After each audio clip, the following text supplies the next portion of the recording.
as we bring in our 1320 Kings insider, James Ham. James Ham's always invited out, creator of the Kings Beat. Hammer, what's happening, man? I thought the end of Pete Rose happened like a long time ago. Why would you go back to the well? Why would you do that? It was well over a decade ago that the whole All-Star game meltdown. I don't Yeah. know. They feel like they have to honor this guy, like the Cincinnati did it 6 years ago, and then Philly did it last night or this weekend. Yeah, I mean, I think the Phillies were honoring the 1980 team, right? That's right. Yeah, but why are you honoring the 1980 team in 2022? Like the 42nd anniversary of a team? Like, I don't get it. Like, The it's only thing I tough. can think of is they didn't get a chance to do it in 2020. I guess, yeah. Like watching Pete Rose grow up, and he was fun to watch. He was Charlie Hustle, but some of these guys, they get to a point where they can't be around anymore. You can't have them in the public, spotlight, and it's tough. I don't get why they keep bringing him back. I mean, there are other people like that too, but he's kind of the one that stands out. I mean, he's banned from baseball. So I'm confused why he's allowed back in the door. Right. Everybody seeks permission, and just for one night. I was telling Casey, I think the next time someone one, I don't think anyone is going to seek permission again. Two, should they do it again? I think baseball's just no.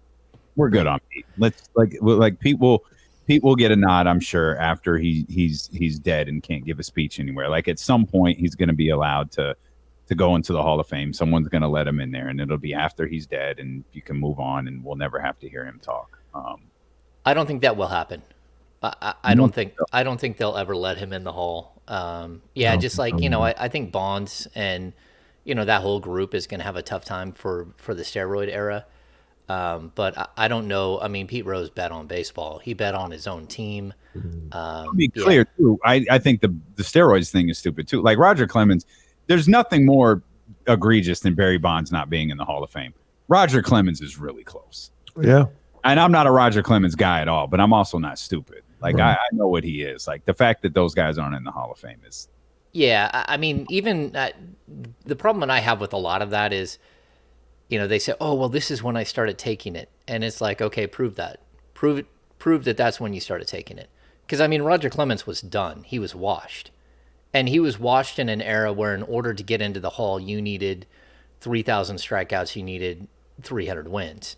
And he was completely washed up, and then boom, all of a sudden he becomes like this incredible ace again after 3 seasons of just being done. And so you can literally point to a moment when it happened.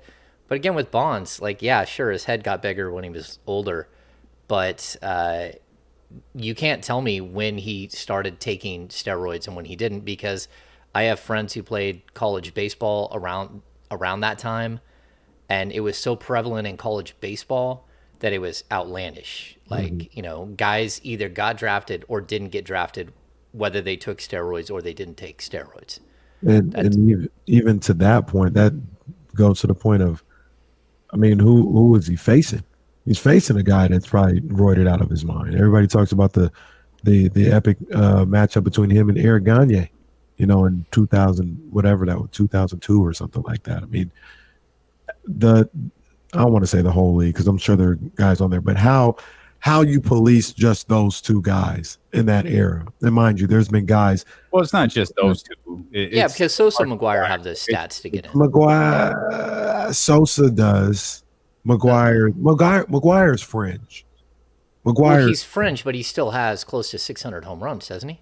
So he's not fringe. Like 500 home runs is automatic induction, 3,000 hits, automatic induction, 300 wins. Like I grew up watching baseball and praying for guys to get there and hoping that they would hold on. And I know like the win totals are something that they can't abide by anymore because pitchers. I mean, I was listening to the A's game the other day, and they had a pitcher from I think from the '72 World Series team, and he had 40 starts, and he pitched like I think they were talking about Vita Blue. He had 40 starts and like 320 innings. It just doesn't happen anymore. Like these guys had rubber arms. And I'll also say this too, because it's an interesting discussion. baseball has mismanaged so many things. Where I think the NBA, they are so controlling. So when you say, "Oh, baseball isn't going to let him back in," I don't know that baseball has the same rules that the NBA does about who's let in and who's not. Yeah. So, like, if there's when we had the Stephon Clark protest outside the arena, like the NBA decides whether that game gets canceled or not. So we played one night with 3,000 fans, and I think a couple of nights later with 5,000 or 6,000 fans in the building. But the NBA says no or yes. And then when we got to the pandemic with the game against the Pelicans, like the only reason that game got canceled was because Pelicans refused to come out of the locker room. And so we had this moment where the NBA is forced into a decision, but the NBA decides everything, where I think when you get to the Major League Baseball, it's a lot looser, like the guidelines on stuff like that, or when a game gets canceled or all of that. I don't think that it's really run through the league like it is in the NBA. Yeah. See, but the thing about it as well, though, going back to what we had talked about with you can put McGuire at 583, not 600, but that's still close enough. I can see him being in Sosa. It's really those four guys that get penalized. And what I was saying is they got guys from that era who are in. Palmeiro. Like you think you caught no, Palmeiro's not in. Palmeiro's not in. I mean, I'm thinking of Ivan Rodriguez, who I think has something going on. Well, there's Mike Piazza. All these guys from everybody. That. You think you caught everybody? Yeah, right. Like, no. You didn't. I mean, like Bagley. I mean, like there's a bunch of guys that I don't want to say who is and who didn't.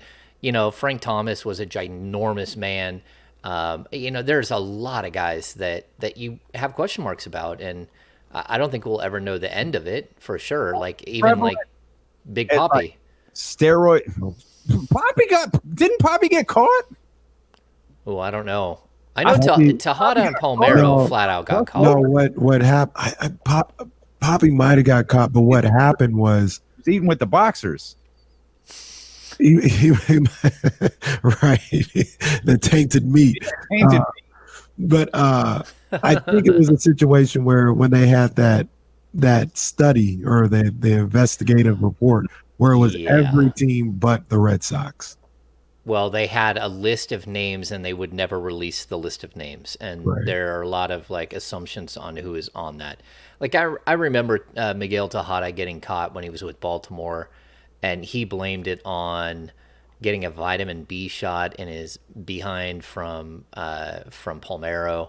And, Palmeiro went in front of Congress and sat there and yelled and screamed. He didn't do it, and then he got caught like months later. Right. And again, I mean, some of those guys just amazing. But of that era, like Jim Tomei's in, and I think Tomei would, like in a normal era where there wasn't that, he would have had a difficult time if it wasn't for the fact that he was in an era where, hitting 600 home runs became the norm. Yeah. Sorry. Anyway, I love baseball. I'm reading something on Ortiz survey testing. Yeah. All right. You're listening to D'Lo and Casey on KIFM. West Sacramento, KRXQ, HD2 Sacramento, ESPN 1320, driven by Lashes, Elk Grove Dodge. Always live on the free Odyssey app. I always also, and we'll let table this topic because we got to talk about the Kings' massive signing over the weekend. I just assume they all cheated. That's just a much easier way to approach this. I assume everybody cheated, even the guys I really, really like. There's a player who was hurt so much. Like, take HGH. It'll totally help. Like, it'll get everything back on track. All right, so we'll put steroids in baseball and Pete Rose behind us. We'll put Pete Rose behind us forever. Box. I don't even want to put him in. Let's just throw him out. Just throw him out. He doesn't even need to go in the box. Jazz style. Yeah. Someone brought up in the chatty house Alex Rodriguez. That dude got caught like 7 times. He got caught twice, and Alex Rodriguez has one of the great babyface turns in professional sports history. I love A-Rod. Rodriguez alone. How that guy's on TV right now talking after, like, he literally is like the face of it. As much as Bonds Or I mean, he is. He's the guy that he got caught. Oh, he's not the face of steroids. Absolutely not. Bonds McGuire. Yeah. And Sosa there first. Yeah. And Clemens, you almost forget about sometimes. Like I thought about Roger because I was watching The Captain this weekend.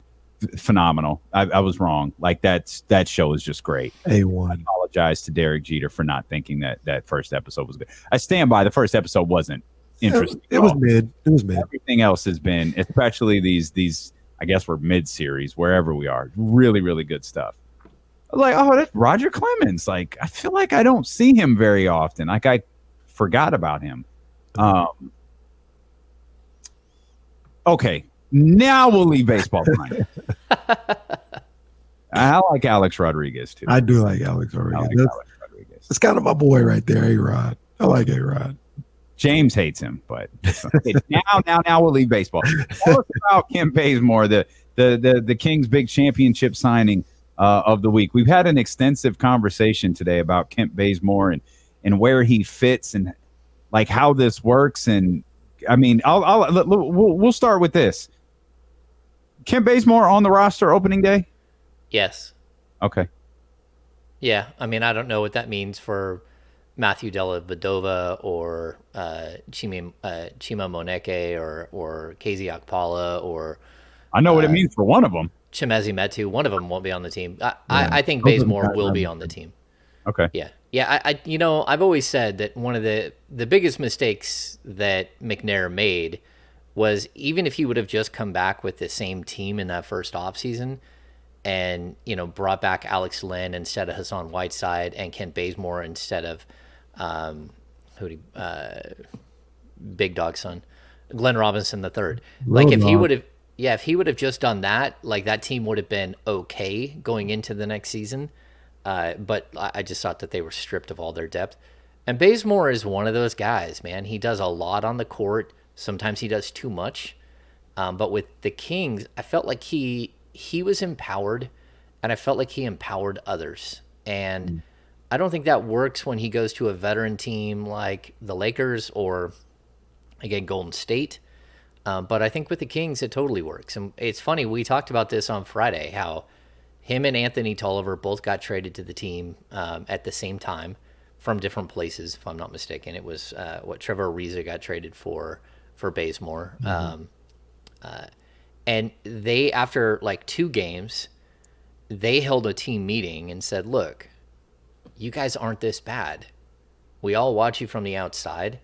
We know the talent level of the team, but you have this moment where you give in, and we're not going to do that anymore. And I thought that was like the leadership that him and Tolliver were able to provide in a very small window. And then Tolliver wasn't even there that long and didn't play at all. But I thought Bazemore, not only was he really good on the court for that stretch, but he also just meant so much. And a little bit, people will say like the Amon Shumpert personality. That's Bazemore's like that. He's got like this really fun, bubbly, but he's also what I call a self-made man in the NBA that had to work his way into the league. Nothing's been handed to him.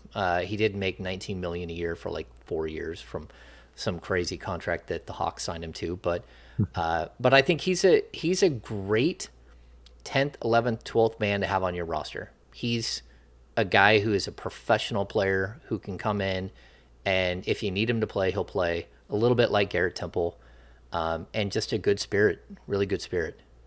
Do you look at Bazemore as a guard or a forward, or do you look at him like a 2-3 or 3-2?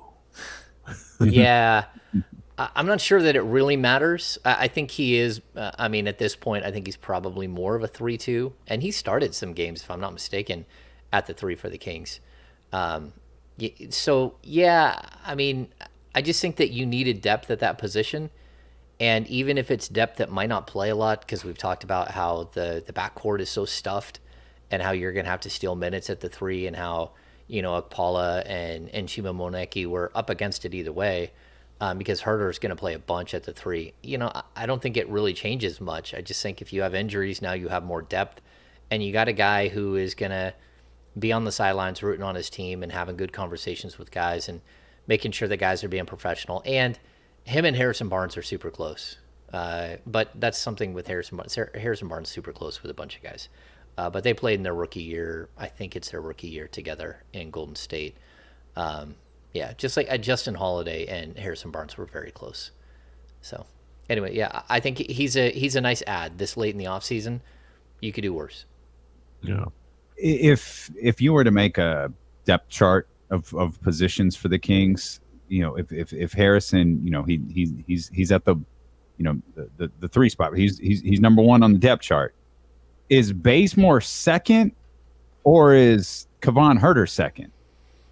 Yeah, I think Herter is probably second, although he will start at the Right. two. I was gonna say it's weird because he's probably the one, like he's the starter for the two, but he's second on the depth chart on the three. Yeah, I mean, just do quick math. I mean, Fox is going to play 35 minutes. You pencil in Davion for a minimum of 28.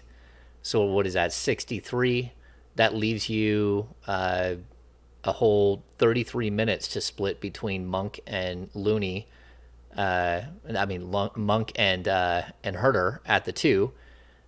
So where are you going to get the other, 22 minutes? You're going to steal those from the three.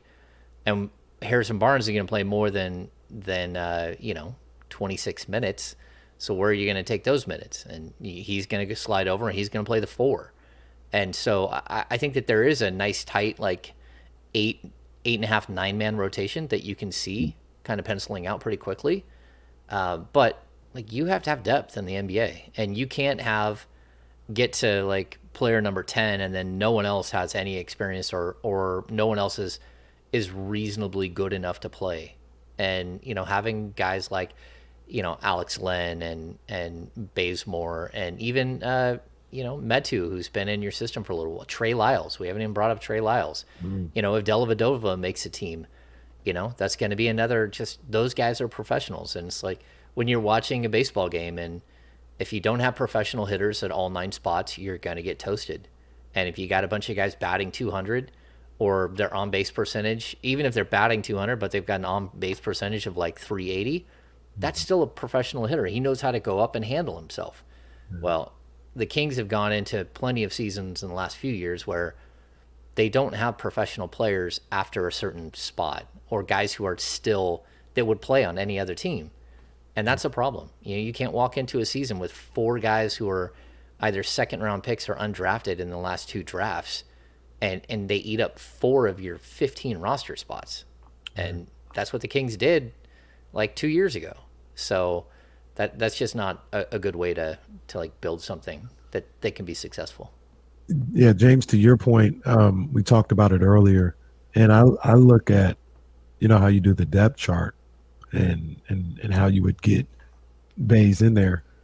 There may be times or games where he doesn't play for a couple games in a row, because if you got Harrison Barnes there at the 3 on the depth chart, Baze is probably right behind him. But in the actual rotation, it's like, oh, Malik Monk came in for Harrison Barnes. All right, Herter, now you slide to the 3. Yeah. It's going to be a lot of that more times than not.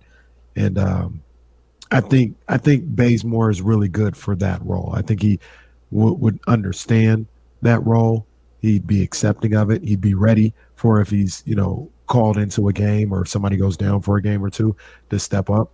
I think that's a good, like you talked about, NBA guy to have on that roster ready to go. Yeah, and just keep in mind too, like this is a guy that every year that you put in the NBA, when you go to retire, you get $800 a month for every year that you were in the league. So I think this is year 10 for Bazemore. It might even be year 11. So those things start to add up. So if you want to stay on, you want to stay part of the league, and he takes care of his body. He's an avid golfer. He loves the weather here for sure, and loved golfing. He was golfing all the time when he was here. But he's also a guy that, just has a really good spirit. He's going to be a guy that jumps up off the bench and high fives everybody and, congratulates them coming off the court. And if he's not playing, it's not that it's fine with him, but I think he understands it. And then when it is time to play, he's going to be ready to jump out there and go. And not a lot of guys are like that. This I'm asking this question for a reason. I feel like he was one of the. Did he get vaccinated? Oh, Bazemore? Yeah.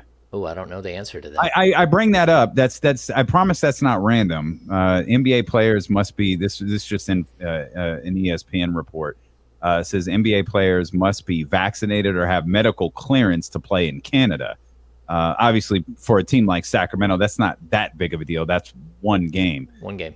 And I don't know what medical clearance exactly means, but that's a note that's out there and probably particularly noteworthy given the the Brooklyn Nets stories that are out there right now. And Well, go to Canada. A couple we'll know in February when they make that trip to. Well, Jesse says he is. So Jesse looked it up and says he is. I don't know what made me think that he wasn't or might not be, but he in fact is. So that just tying a couple. That's good for when the Kings and the Raptors meet in the finals. Well, we'll have Kim Bazemore. Yeah, I think there is at He'll least play a key part in the Kings' first finals victory. Yeah. Last time I checked, there's at least one King that I know of that there was one that got vaccinated, but it started to get vaccinated and then caught COVID last year. And then there was one other player that was not vaccinated. And both of those players are still on the team. But I don't know if the one that was not vaccinated actually went and got vaccinated. I'm going to guess the answer is no, which is interesting because you can't get traded to Toronto for sure. You just can't. They won't let you in the country. It's tough. It's not. It doesn't appear it's going to be as big of a deal as it was last year. But this stuff can always change. Like we get concert alerts, different things like of protocols that change just within arenas in different states. So it obviously not a big deal, but just something to look at. But Kim Bazemore is good, so he can play 48 minutes for us if needed. Yeah, I think Toronto is the one place that doesn't have that you can't play. Outside of that, I don't think that there's anyone left. Yeah, I think all have been lifted. Mm-hmm. Yeah, I think they did too. So I think you can play in just about every city. I know San Francisco had the ordinance, and I think even that was lifted. So eventually they were allowed to play in San Francisco. Kim Bazemore. Sorry, Casey, go ahead. No, you got more on Baze. Go ahead. I just wanted to mention Kent Bazemore, just the latest example of Mike Brown surrounding himself with, or Monty McNair surrounding Mike Brown with people who are familiar with him, because Kent Bazemore leaves Sacramento, goes to play in Golden State for a year where Mike Brown is. And between the Nigerian team and Matthew Dellavedova, like it's a lot of familiar faces for Mike Brown. Yeah, I put it out there too this weekend after they signed him, that if you look at like where Kent Bazemore has played, he played with Alex Lynn in Atlanta. He played with Kevin Huerter in Atlanta. Of course, they played together here in Sacramento, Alex Lynn and Bazemore. Bazemore played with De'Aaron Fox and with Rashawn Holmes here, as well as Harrison Barnes. Also played with Harrison Barnes in Golden State years ago. Last season, he spent the entire year with Malik Monk on the Lakers. So Kent Bazemore is one of those 6 degrees of Kevin Bacon guys. Like, he's a guy that's played with so many of the Kings players, and that's good because, again, basketball is a family. It's camaraderie. I know Baze was widely liked in the locker room. Like, everyone liked having him around. And again, like that personality, it's a little different. He can be a little noisy. He's fun. He's got a big laugh, and he's really, really good with the media, which is always good because you always have to have one of those when something silly happens, and they sent, it used to be, like, what have they, one time Caron Butler came out to explain why Rajon Rondo called somebody a homophobic slur in a game in Mexico City. Rondo wouldn't come talk, so of course Caron Butler had to come out and explain why that happened. The Kings always have one of those guys around. Last year, it was Tristan Thompson, who would come out and talk when things got rough. TT. This year. I think that's meaningless. We Yeah. don't want that anymore. Stop sending out guys who don't play to talk. Well, Good. my point is learned it's our lesson. Kent Bazemore this year. That's what my point was. Jesus, man. We don't need this. We don't need this. Kent Bazemore should be heard from at training camp, and any night where he has a performance worth talking about.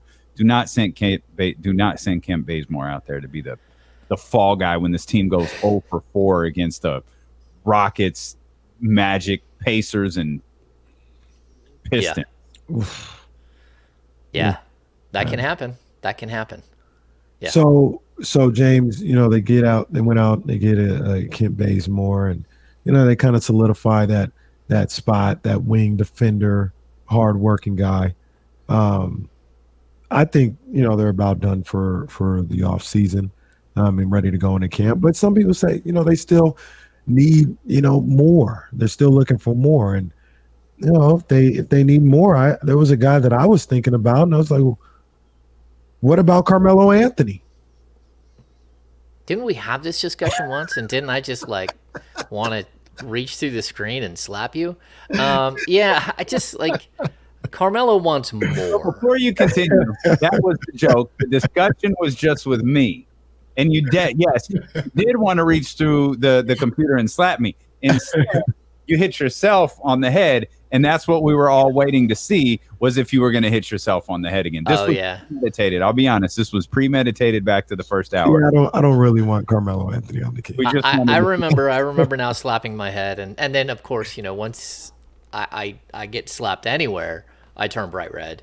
So so my whole forehead was red. I do now remember that is in fact the question that made me slap myself in the forehead.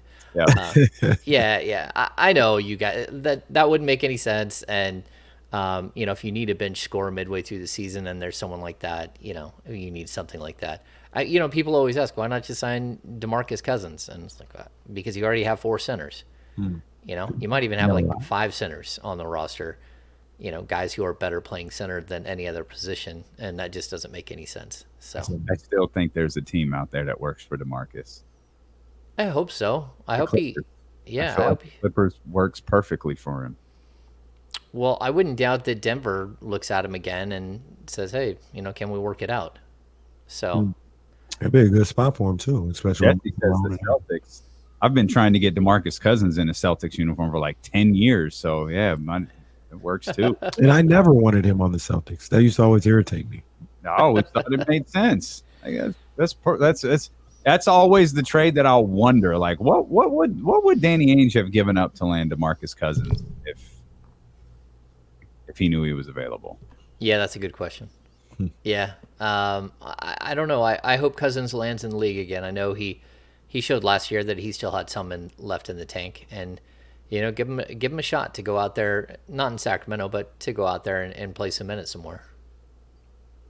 We will we'll continue to talk Kings basketball with James. Actually, James, I want to touch on your Sunday musings as well. You were talking about the Kings taking a weakness and making it a strength, and Kenny and I had a pretty lengthy discussion based on your writing this past weekend. So I want to dive a little bit into that. We'll do that. We'll talk some NBA as well here. It's 1320 Kings Insider James Ham with D'Lo and KC here on ESPN 1320.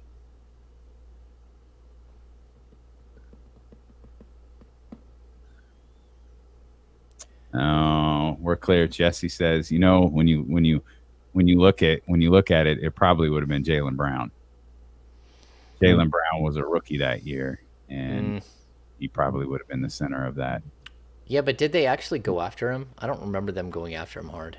Well, Danny, in true Danny Ainge fashion, said after the fact, we didn't know he was available. There had been rumors that Boston wanted him. And they were always shut down. And every team was shut down until wildly went awry. And changed. Jesus. And what did we figure that cost? We really wanted million? Yeah. I think the exact number you said was 196. 96. 90, yeah. Yeah. And he, of course, that ushered in the Shavano, Shavano. Yeah. era of Sacramento Kings basketball. I had to go get Shavano. Happy 2-year anniversary, D'Lo and Casey. What's that? I'm just reading here, and is it the 2-year anniversary? Oh, yeah, close enough. Yeah. August 17th was the first day. All right, so getting there. Yeah, we'll take it. Yeah. We'll take it. Oh, hammer froze right when I was about to bring up Scotch and whiskey over the weekend. Oh, there he is, unfrozen. Yeah, that was quick. That was like a blip. Flash freeze. Yeah. Flash frozen ham. What were we talking about? Scotch and whiskey? Drinking Scotch and whiskey over the weekend. You know, I'm baffled. Not baffled. That's a little extreme, but obviously we talked about the Rockland Little League team is playing right now in the Western region of the Little really? League series. Yeah. Oh, awesome. And their pitcher and one of their star players, Brandon Williams. And I just wonder, Brandon Williams, is he still, did his family stay out here? What's going on here? I don't know. Does he have a son that's around 12 or something like that? Yes. I don't remember exactly how old his son is. That's interesting. Be a little disruptor on that team, because that would be the story. What'd you say? Is he talking to Chris Haynes on the on the sideline, on the dugout? Has he got Chris Haynes in the dugout? There it is. Do his teammates blame literally everything on him? That's awesome. If so, that's him. Oh, and Ramsey, shout out to LYB out there. They had to go all the way out to Maine for the Cal Ripken World Series. So big ups to LYB. Do your thing. Yeah, I don't know. I mean, Brandon Williams is a fairly common name, so could just be the kid's name. But Rockland would seem like a place where somebody that works for the Kings will live. So yeah, man, there's a bunch of Brandon Williams. It's like Bill Smith. You can't really type that one in and think you're going to come up with anything interesting. Laguna Youth Baseball. I have a friend from high school and from like middle school, grade school. Her dad was an umpire, or he might still be an umpire, but he's getting up there. And he got invited to umpire at the Little League World Series. So he's one of those dudes who's done it for 40 something years, and it's a huge honor in the umpiring world if you get the call to go to the Little League World Series. That's cool. Yeah, that's really cool. I think this Brandon Williams kid is actually pretty tall too, by the way. Yeah, I think I almost got thrown out of a Little League game by him one time. What were you doing to get thrown out? Coming back. Oh.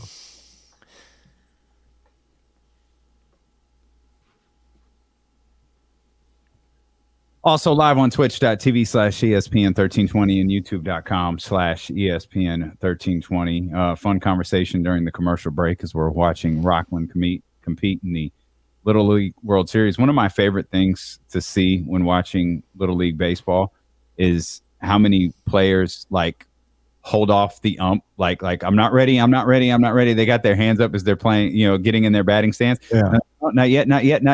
Now. I love that. I find that absolutely wonderful. That's Reese's move. He does it all the time. Gets in the box and what, bro? What? I love the latest thing where people have walk-up music for their little baseball players. Oh yeah. Oh, that's great. And the dudes are just hitting it hard on the way to the to home plate. That cracks me up. I watched one this weekend. And I'm just like, oh, look at that little dude twerking, No. And then he stops right before the plate and he starts dropping down again. You're like, what is happening here? Yeah, I think it's spectacular. Well, maybe there's a fine line for some of this. You posed the question over the weekend over on the Kings Beat Sunday Musings. Did the Kings 3-point shooting go from a weakness to a strength? And we had a discussion about the difference between strength and just kind of Average. in your head.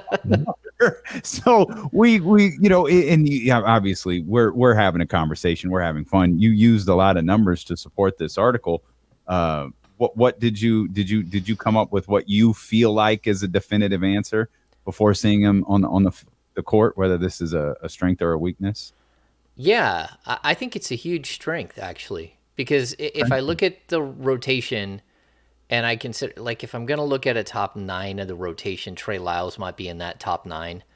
And if you add him and you add Keegan Murray and you add Harrison Barnes and Herter and Monk, so we got 5 guys who should all shoot between like 36 and 42% from 3. That's really good. And then the one guy that will probably be in the rotation who isn't a good 3-point shooter, but who I think just posted on Twitter that like reinventing himself is amazing or something. Rashawn Holmes is a guy that at one point in his career shot 37% from 3 in a short stint with Philadelphia.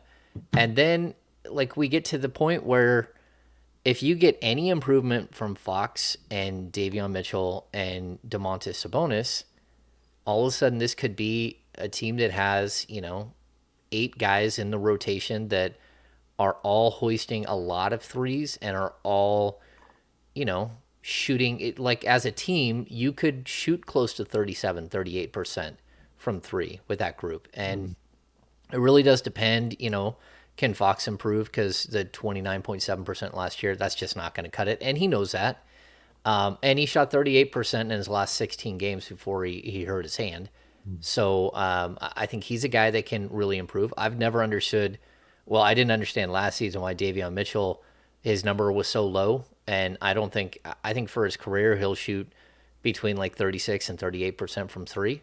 And I'm confident in that. And I think Sabonis is a guy that, he's always been around 32% for his career.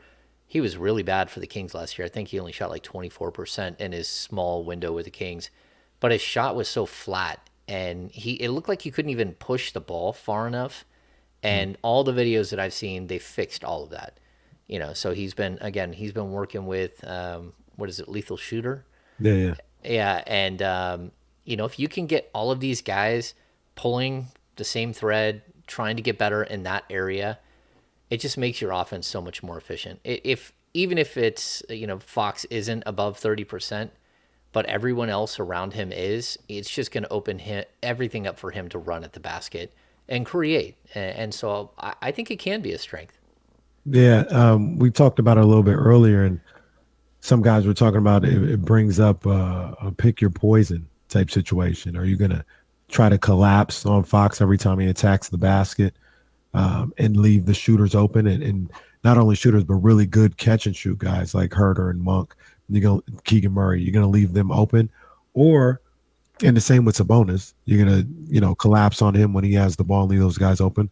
Or are you going to just kind of say, hey, we'd rather give up 2s than 3s and play those guys straight up, leave them with one-on-one opportunities? And Fox and Sabonis are the type of guys where if they get you on their shoulder, they're both left-handed. So if they get you on their right shoulder, they're going to score, without any type of help. So are you going to live with that and take 2s, or are you going to collapse and get help coming from both sides and leave wide open shooters? And it's still, early. We haven't seen him play a game yet, but in theory, that's kind of what, you're asking these teams to pick, let these guys go one-on-one or leave open the wide open shooters.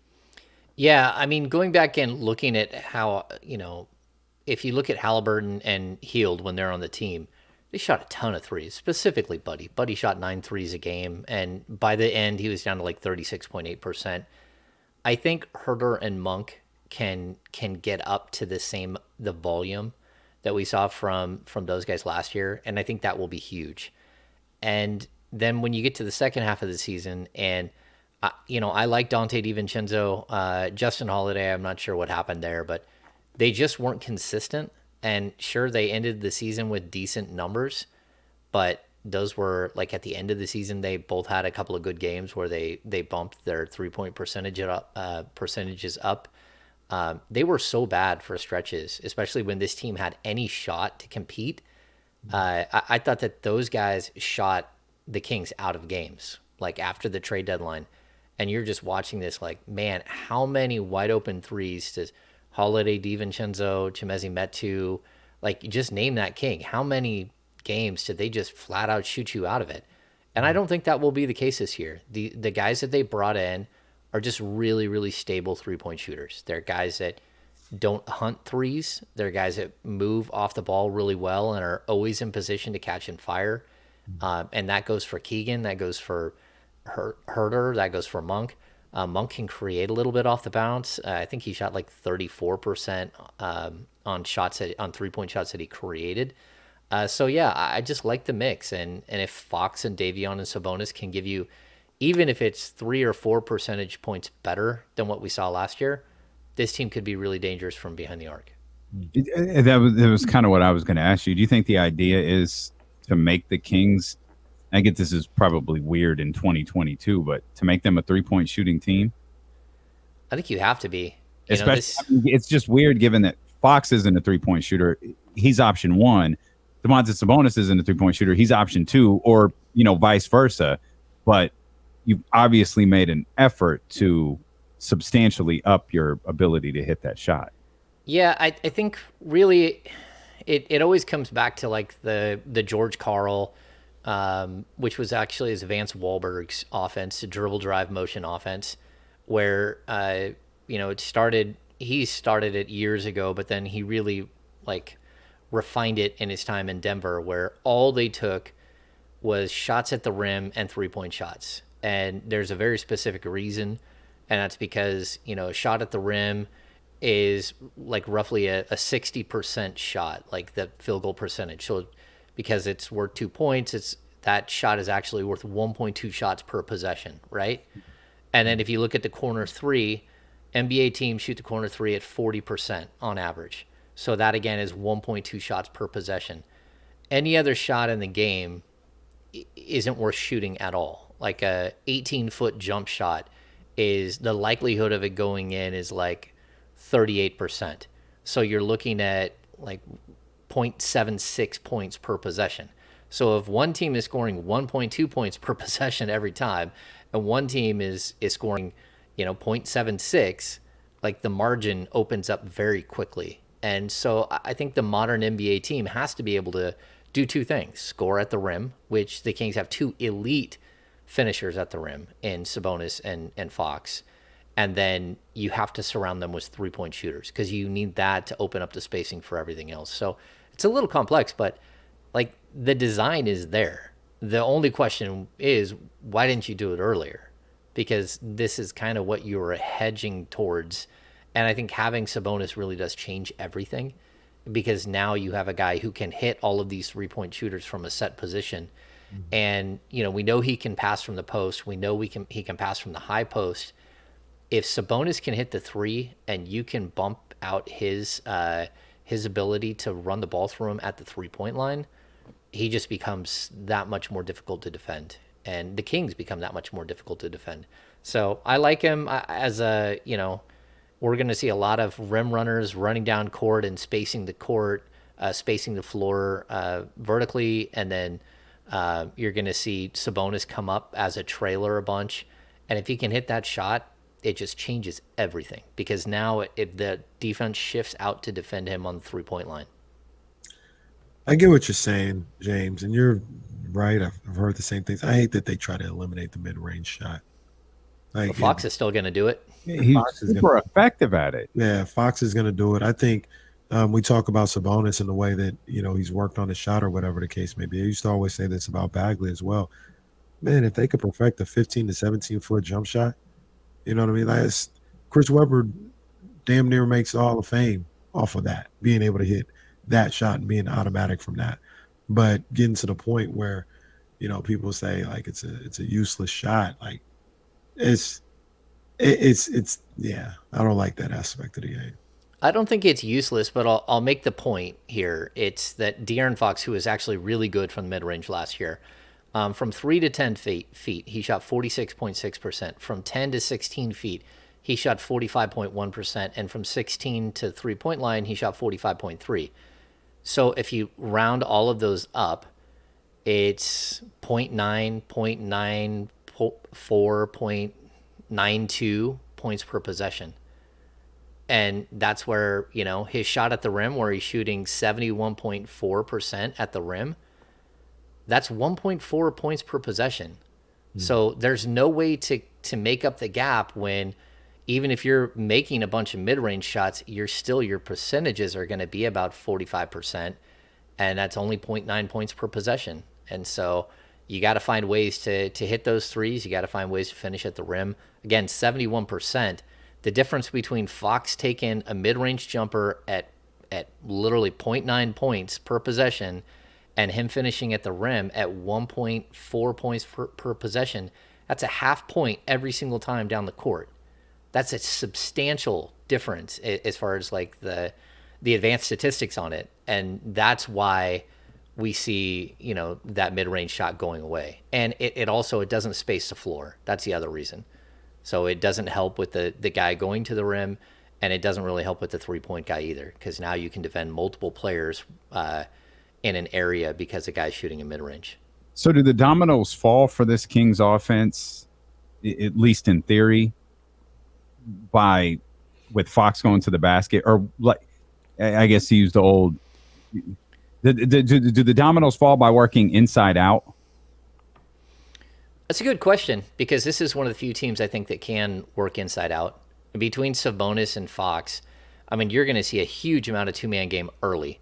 Mm-hmm. And then as soon as they adjust and start clamping down the two-man game and sending an extra guy in that vicinity, then Herter and Monk and Murray and Barnes, they're just going to torch you from three.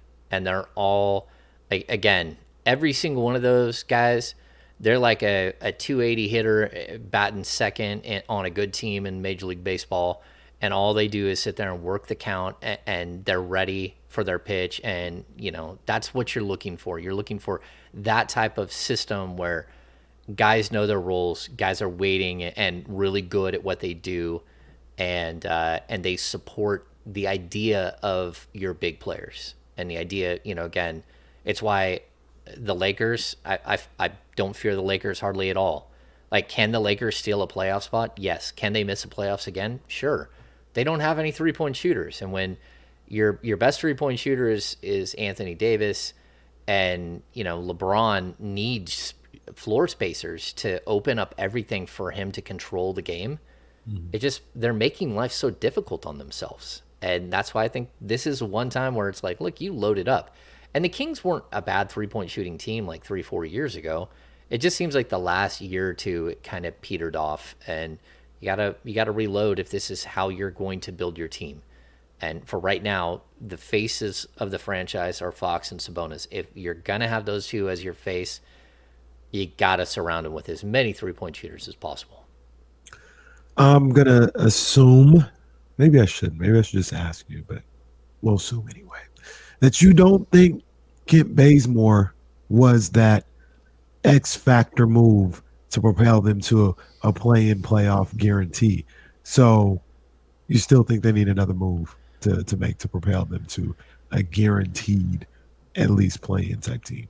Yeah, see, I think it's the way I phrase it is, like, I think this team has a shot right now to make the play-in, and I think they have a shot to be, an 8 seed. I even, like, if everything goes right, I think they can go up as high as maybe even a 6. And that's everything going right for them and not everything going right for other teams, right?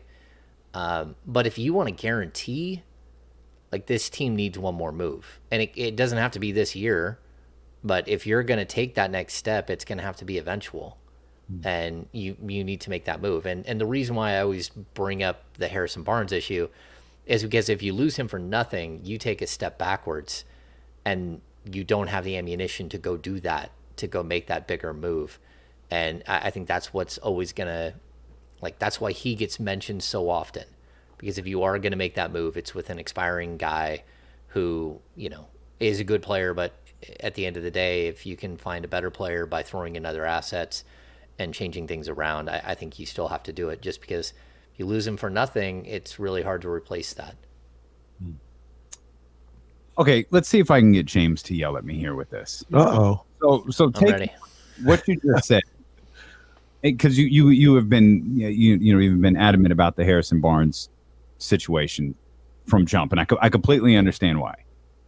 But the caliber of player that Harrison can realistically be traded for, couldn't the Kings sign that same caliber of player? I understand the pool gets smaller because you're dealing only with free agents, but I don't think I think the type of player you can trade Harrison Barnes for is the same type of player who you can get to sign in Sacramento. That's a good point.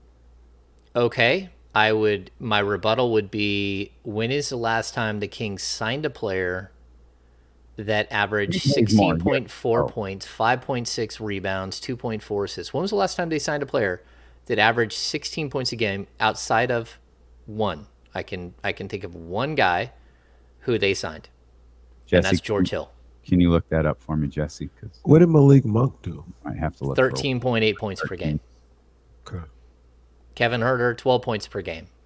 We can keep going back. I mean, it's possible that Zebo averaged like 14 something the year before he got to Sacramento, but like they aren't able to sign that player, and you're able to trade for that player, but signing that player, I don't remember the last time it happened. Okay, all right. Do you think you can trade Harrison for a player that's averaging 16, all of the numbers that you just reeled off? I think you're going to have to throw in something to go with it. You're going to, as long, like, the difference is that if I'm trading for a player like what we're talking about, I want a 25-year-old version of that player who's under contract for at least 2 or 3 years, 3 years, 4 years, something like that. Well, see, and here's the other thing too, because we watched the Kings, right? And Harrison, we love Harrison. There's no issue for him. I love him too. Like, I've been the one guy who's like, I wouldn't trade him forever, but at a certain point, it's about asset management. I understand that aspect, and maybe. Oh my God, I hit him with the chair a little bit. Oh, this did you watch Harrison Barnes last year and feel like you were getting a guy that scored 17 points a game? Oh my God! Like if you didn't have the numbers at your disposal, and somebody asked you, did you think Harrison last year averaged 16 or 13? Just based on how you watched him play. Well, no, he was good the year before too. He's always good, but it was a year before that he like had a 17 point per game season. Yeah, the year before he had dipped to like 14 points per game. That's the one year where you're like, is he? Are we seeing like even away from the actual numbers season? What's that? Wasn't he averaging like 30? Wasn't he scoring like 27 points per game in the first 2 weeks of the season? Like like he was cooking at the very beginning of the year. And then he hurt his foot, and I think people forget that he hurt his foot, and like I think he fought through that and probably hurt himself. Like it hurt his overall value because he probably wasn't healthy, and it probably took much longer. And we didn't actually get to, we get to talk to him in post game, but it's always like a far apart, and there is no off the record stuff. Although Harrison was cheeky with us a couple of times this year and actually stopped at the door and asked us questions.